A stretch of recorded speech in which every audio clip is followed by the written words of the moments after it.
Hello shepherds, welcome back. And if you're new here, hello. I'm really happy to have you here today, where we're going to do a bit of work around the parlor construction site and talk sheep. The layout of the milking parlor has been working really well, and I still have the earthen floor. I do want to put a better floor in, possibly a type of wood slot floor, or something I can build in parts that can be moved easily, lifted, scraped down, and get that dirt out from underneath, as well as scrape the surface, hopefully slip resistant, high and dry. The water table is at surface level here, which is great for the ducks and the garden, but not so much for tiny hoofs.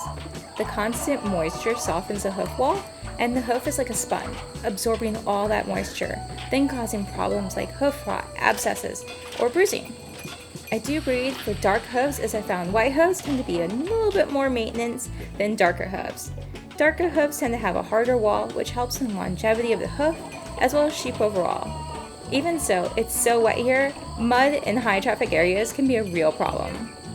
Continue on, I like to put things up temporarily, to see how the flock interact with their environment, to see if it's functional or simplifies life, prior to locking it in. Speaking of which, I've added some platforms to hold my towels, soapy water containers, and other milking gear up and out of the curious sheepies. Nothing's worse than one of your wash rags being tossed around and stepped on by a roving yarn ball. Or perhaps someone sticking their head in the milk pail and sampling the goods. This right here is their mineral feeder. I've tried several locations and containers. I'm not sure why, but some of the mineral feeders the sheep like to rub their head on, knocking it off the wall and wasting so much mineral. The lighter containers end up being toys. They would rip them off the wall and toss them around. I love how they like to play and enjoy those simple toys, but I don't like waste.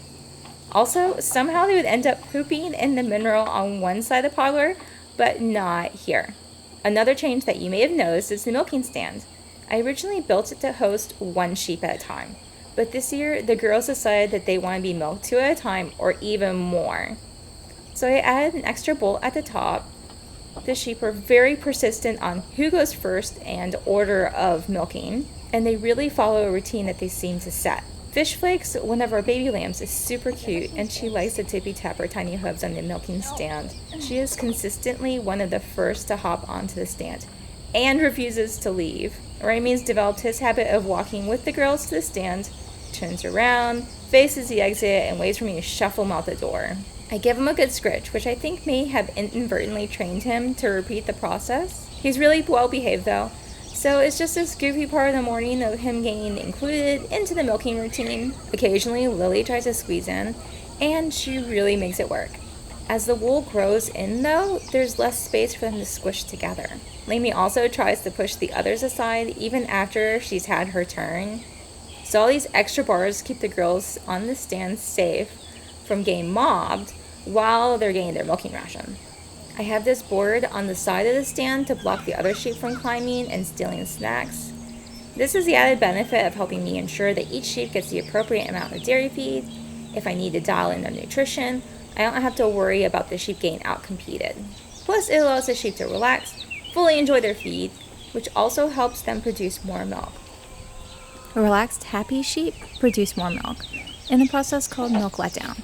When sheep and other dairy animals are sick, stressed, or unhappy, it makes producing milk not only difficult, but also impossible in some cases. We all want our livestock to be happy though, but it really makes my day when the sheep are as excited about their day as am I. I'm sure you're the same. What's it called? Reciprocal or reciprocated joy, where the happiness of others brings happiness to you. I'm not sure if that's a term. What do you think? The Shetlands are super small, similar in size to Nigerian goats if you're familiar to that breed, so they really do fit readily 2 at a time.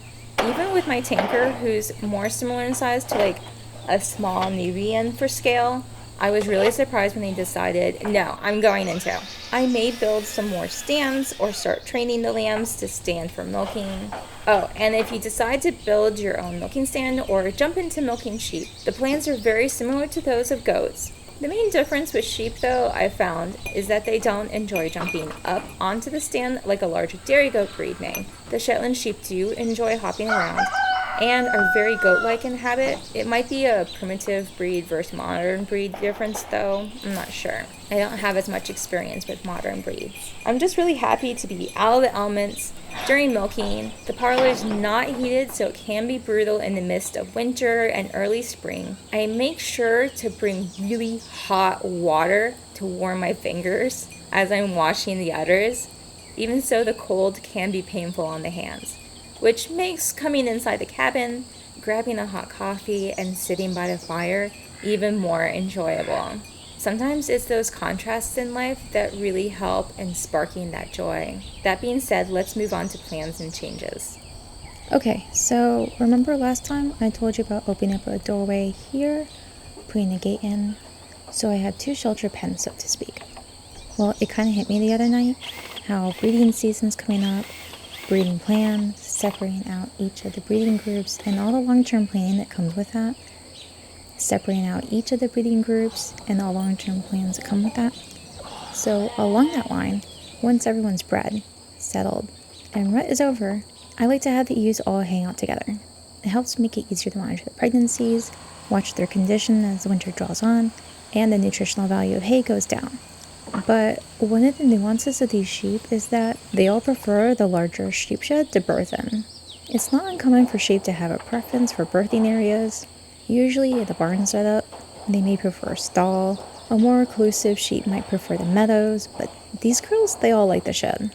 And no one is allowed in during labor. And a bit of time afterwards. I'm not sure how they communicate this. Maybe with a sheepy side eye. How do they all agree on the rules of the shed? I saw one study in how sheep flock, leadership, dominance, and how do they choose which sheep to follow. Surprisingly, it's not a monarchy or a hierarchical structure, but actually surprisingly fluid, dynamic, and open to change. In the study I have links to below, if you want to read it, it's super fun. But they found sheep tend to pick leader based on the flock member's knowledge. In another study, they found that there was a difference in mixed flock breeds. Some were more structured, and other breeds of sheep, chaotic. I noticed a similar dynamic with my girls. Mainly when Lily and Lammy walk in a very specific manner. Shoulder pressed to shoulder, walking in unison, similar to that one walking scene in Hocus Pocus with the 3 witches. I know when they do that, it means that they're going to burrow through a heavily wooded area. It's pretty funny. But getting back to building, I want the other sheep to have the opportunity to relax in a big sheltered area as well, and having another separate area for the non-milkers to hang out in while I'm milking, or tending to the lambs would be nice. A family member came by to survey the work and help a bit lifting up stuff. We discussed how different weather patterns of high winds, flash flooding, and snowstorms could impact the structure and where it could improve the structure. I think Rami improves here though. I found it helpful to ruminate over the build, thinking about the prevailing winds that sweep across the valley. They're beautiful, but combined with horizontal rain or slush, it's not fun to work in. I'm going to put a door through this area on the right, and eventually wall up the back, left side, and partially the front. It will be darker, but as I'm not planning to milk in that part of the shed, and have a headlamp, it should be fine irregardless. When it comes to building, the sheep can manage with all sorts of structures. It's said that sheep carry their home on their backs.